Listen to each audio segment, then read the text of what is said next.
रामू एक मिल में कई साल से काम कर रहा था। वह इस बीच पैसों की तंगी की वजह से अपने गांव नहीं जा पाया था। एक दिन उसकी पत्नी सुधा का फोन आता है।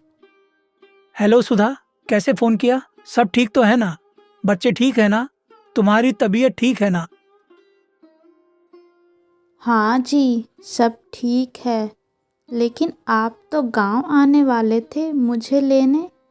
क्या हुआ, आप अभी तक आए नहीं?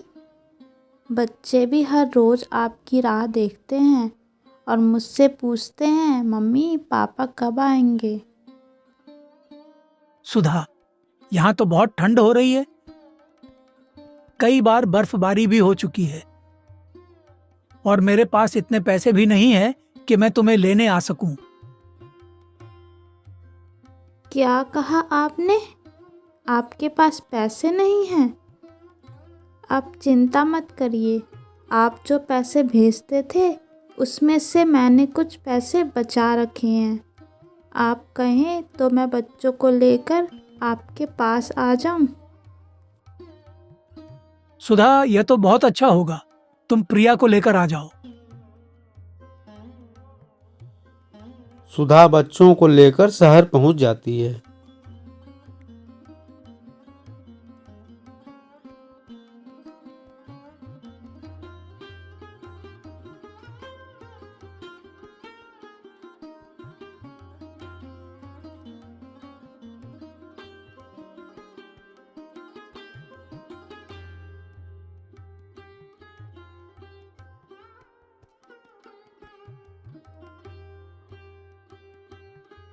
अरे सुधा, तुम आ गई। प्रिया, तुम कैसी हो? हाँ पापा, हम लोग बहुत अच्छे हैं। हमें आपकी बहुत याद आती है। हाँ बेटा, हमें भी आप लोगों की बहुत याद आती है। अब हम सब लोग एक साथ रहेंगे। सुधा, तुम खाना बना लो। मैं फैक्ट्री जा रहा हूँ, शाम को लौटूंगा। आपने खाना खा लिया है? हाँ, मैंने पहले ही खाना खा लिया था। दोपहर का खाना फैक्ट्री में ही होता है, इसलिए मेरी चिंता मत करो। रामू शाम को बच्चों के लिए कुछ जरूरी सामान लेकर घर पहुंचता है।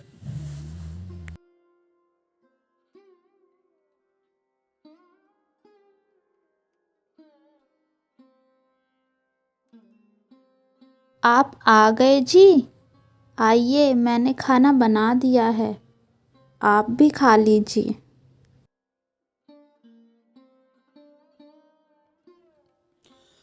सभी एक साथ खाना खाते हैं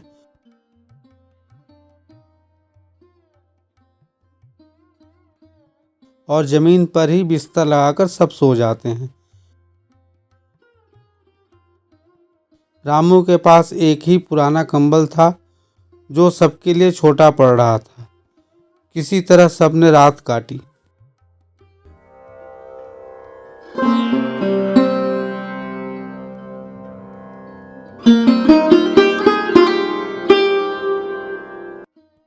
सुधा, ठंड बहुत ज्यादा हो रही है और हमारे पास तो केवल एक ही पुराना और छोटा सा कंबल है। एक कंबल से गुजारा नहीं हो पाएगा। मुझे ठंड से बचने के लिए कुछ और भी इंतजाम करना पड़ेगा। मेरे पास थोड़े से पैसे हैं, आप इनसे थोड़ी रुई ला दीजिए। मैं एक रजाई बना दूंगी। मैंने सिलाई करना सीख लिया है। यह लो, मैंने रजाई के लिए रुई ला दी है और अब मैं फैक्ट्री जा रहा हूँ। रामू फैक्ट्री जा रहा होता है और मन में सोचता है कि आज मालिक से कुछ पैसे एडवांस मांग लूँगा, जिससे मेरा काम चल जाएगा। तभी वह देखता है कि उसकी फैक्ट्री में आग लग गई है। तभी उसका दोस्त श्याम भी वहाँ आ जाता है। अरे श्याम, फैक्ट्री में आग कैसे लगी? रामू, शॉर्ट सर्किट की वजह से आग लग गई है। रामू, मालिक कह रहे हैं कि भाई अब मेरे पास इतने पैसे नहीं हैं कि मैं दोबारा फैक्ट्री लगा सकूं। अब आप लोग भी अपने लिए काम ढूंढ लीजिए। श्याम, अब हमारा क्या होगा? हमारे पास तो पैसे भी नहीं है। जो पैसे मिलते थे वह पूरा मैं गांव में भेज देता था। अब क्या होगा? रामू, मैंने तो थोड़े पैसे बचा रखे हैं और उसी से मैं इस ठंडी में चाय समोसे की दुकान खोलूंगा। रामू निराश मन घर लौटता है।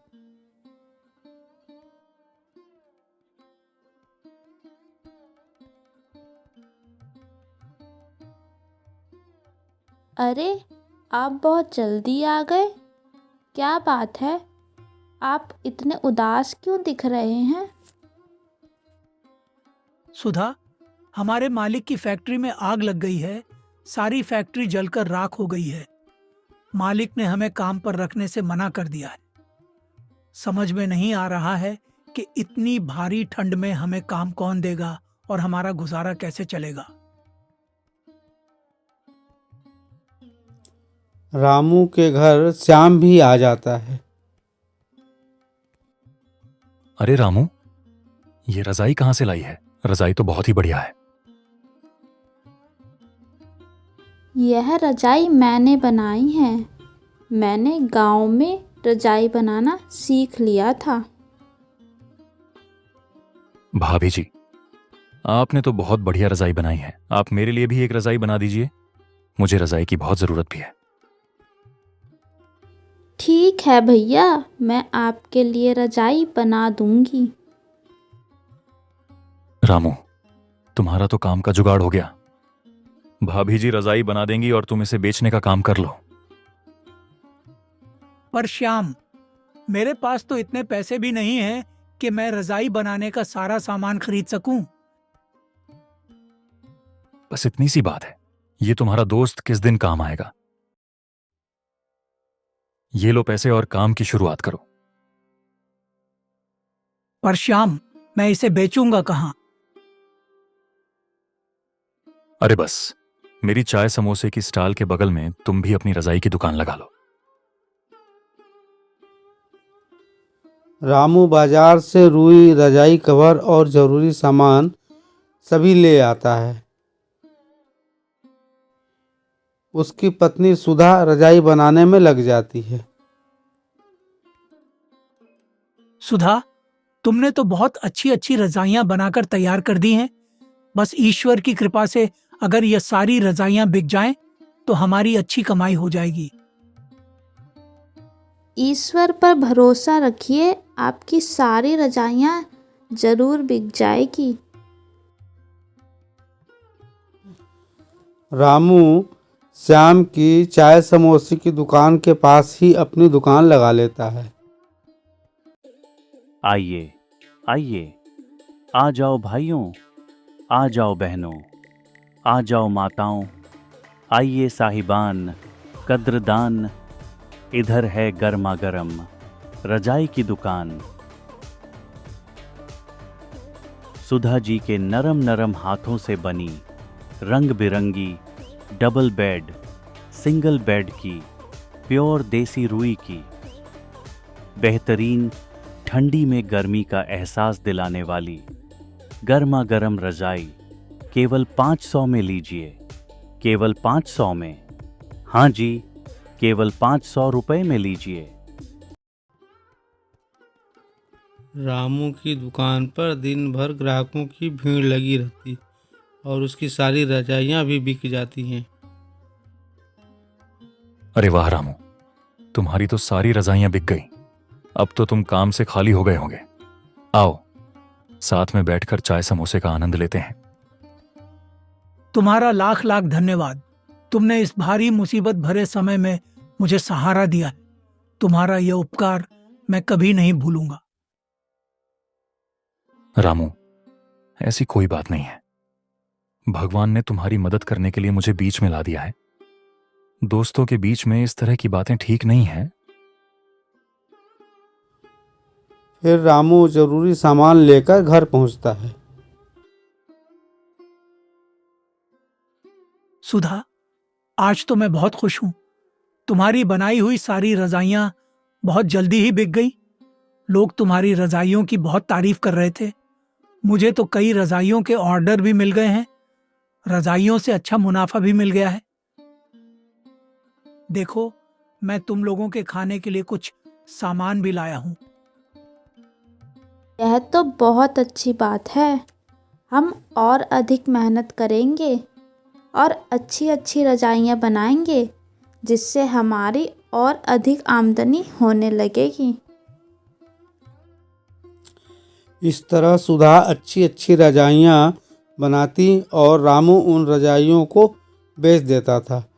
अब उनके पास पर्याप्त पैसे इकट्ठे हो गए थे, जिससे पूरा परिवार हंसी खुशी जीवन गुजारने लगा।